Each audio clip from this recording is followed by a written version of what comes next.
Jamani, tumetembea kitambo dadangu. Najua nalo ni yani ni kali sana, linawaka sana. Si tuende kupumzika jamani, maana miguu yangu unasikia tayari ushachoka? Nishachoka dadangu. Tumetembea kitambo juu. Nishazoea kutembea, lakini anyway, acha twende tu. Lakini huko unapo kuna kapoa jameni. Mazingira huko nimependa. Ushapenda? Kuna kapoa sana. Na kuko smart, so unaona hata yani kuko na miembe. Yani wakati wa maembe huko tunapata tu kula mafruits. Sasa hata hauniletei. Dadangu nisikujua unakula maembe. Mimi ni wasili maembe. Mimi napenda maembe sana. Kama nilivyokuambia dadangu, huko kuna maembe mengi sana. Wakati wa maembe si basi tunajivunia. Kwa wakati basi utaniambia nije nichukue ya nini. Umeniambia waishi wapi vile?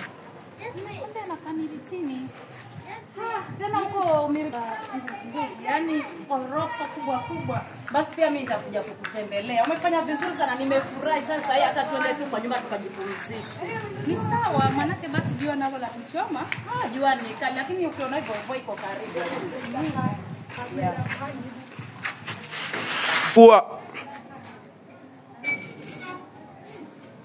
Haya, karibu dadangu.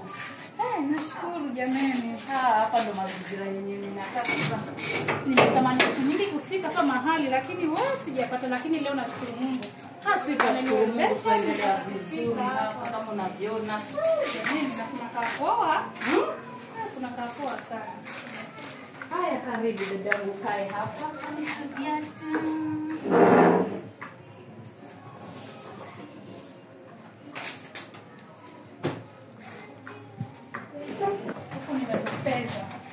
Karibu sana.